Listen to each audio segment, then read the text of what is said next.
আসসালামু আলাইকুম রহমতুল্লাহি ওয়া বারাকাতুহু। আমি ডাক্তার মীর শহীদুল ইসলাম। একটা গুরুত্বপূর্ণ তথ্য দিচ্ছি। এই তথ্যটা আপনি অন্য একজনকে প্রশ্ন করে তাকে কাবু করতে পারবেন বা তাকে প্রশ্ন করে আটকিয়ে দিতে পারবেন। হঠাৎ করে তাকে প্রশ্ন করবেন, ট্যাবলেট কি? What is tablet?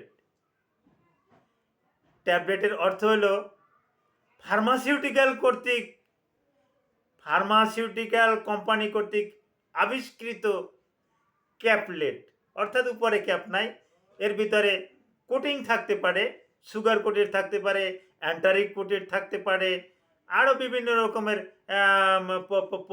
পলিমাল্টোস কোটেড থাকতে পারে।